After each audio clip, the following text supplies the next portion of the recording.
Well, thank you, Mr. Chairman.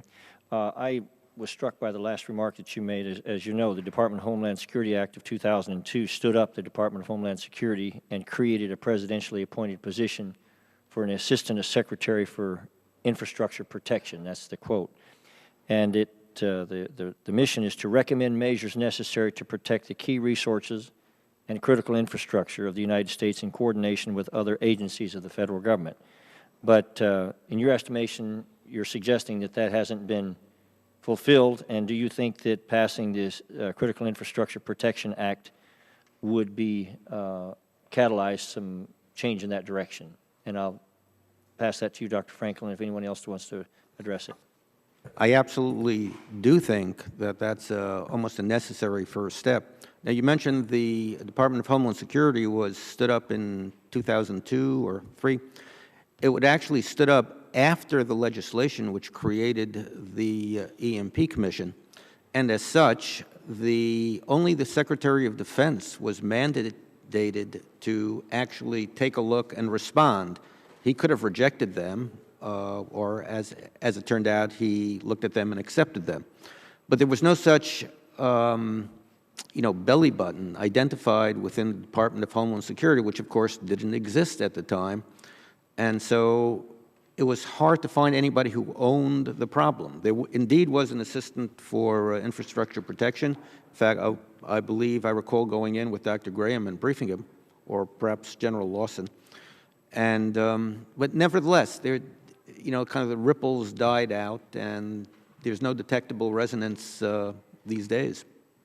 Well, the military seems to get it. I mean, it doesn't seem to be. In fact, I've heard in the very highest echelons of our military command in the United States, them deem this or term this cybersecurity and EMP as kissing cousins, because they affect the same networks, and because, in a sense, EMP is like an ultimate cybersecurity threat, because if you have no electricity, you have no networks.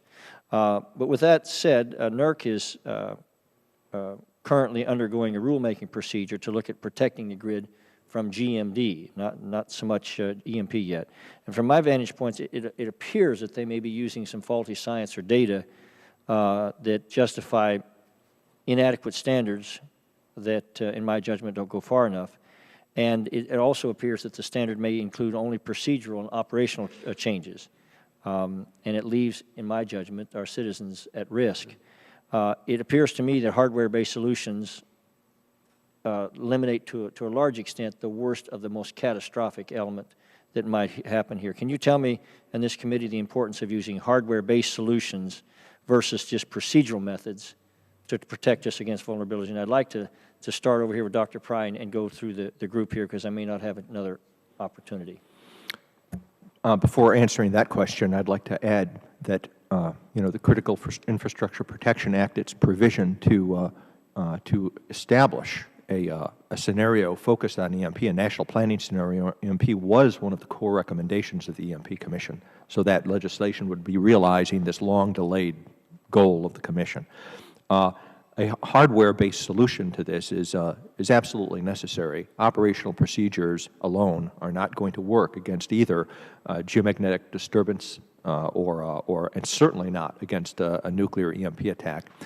And the U.S. Well, not the U.S.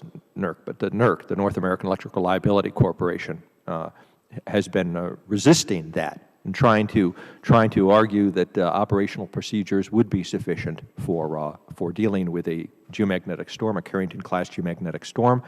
And frankly, it's been junk science. I know this and can say this because I've been on their geomagnetic disturbance task force, and other members of my task force are still on the NERC geomagnetic disturbance task force. They can't keep us off it. Under the law, they have to allow outside independent observers. And we've been able to watch that process and see the junk science process in action, where they basically cook the books to try to convince people that operational procedures will suffice.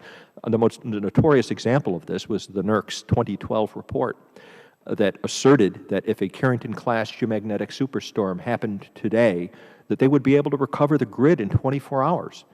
And then weeks after they delivered that report, we had a weather event sweep through Washington, D.C. that caused a blackout of large parts of the area that lasted more than a week, which showed that they can't even cope using operational procedures with normal terrestrial weather, let alone an unprecedented thing like the Carrington event. Moreover, our closest NATO allies in the United Kingdom, who are also very concerned about this, within a few weeks of the NERC 2012 report coming out, put out their own report that also assessed that they had to harden their grid because operational procedures alone wouldn't be sufficient to protect against either a natural or a nuclear EMP. NERC stands alone in this belief among all the studies that have been done by the U.S. government and even by our allies that operational procedures will suffice. And I think we're just seeing the same old story again, where industry will do whatever it can to resist having to spend the money on the hardware, just like the cigarette industry, just like I like to think of the Zeppelin industry in the 1920s that convinced everybody that, that travel by hydrogen balloon was safe, that they could use operational procedures to make Zeppelin travel safe, even though helium was available and it would cost a little more to use it. And in effect, NERC has got us all on the Hindenburg when we're flying toward a rendezvous with a geomagnetic catastrophe in the future. Thank you, Mr. Chairman. I don't know if the others had any response. I know I'm certainly out of time. Well, I concur with Dr. Pry that hardware solutions are indeed called for. I'm not as familiar with the specific studies that he's referring to, but it's my impression that we have a problem of over-familiarity, if you will, for the NERC. This is a well-known physics phenomenon, the inducing of these currents by these geomagnetic storms, and the power industry has known about this pretty much forever. And they have procedures and things in place to prevent that sort of thing, and I think they're just a tad too comfortable with their ability to deal with this thing. And the thing that we're now talking about is the possibility that will be of an intensity that they simply have not prepared for. Yes, it's low frequency, but it's very high probability. I think I said 100% before, that it will happen at some point. Scale it on the 100-year scale. And I think they're not willing to go that, like, yes, they know about geomagnetic storms. Yes, they have indeed protected against geomagnetic storms, but they haven't really taken that final step to protect against the kind of the super Katrina kind of analog. And I feel that's what we're faced with here. I would just comment that FERC Order 779 is a two-phase approach, where the first phase was operational measures and the second phase had to do with a more detailed analysis up to and including hardware-based solutions. The trade-off is one basically of complication and ability to respond in a timely manner.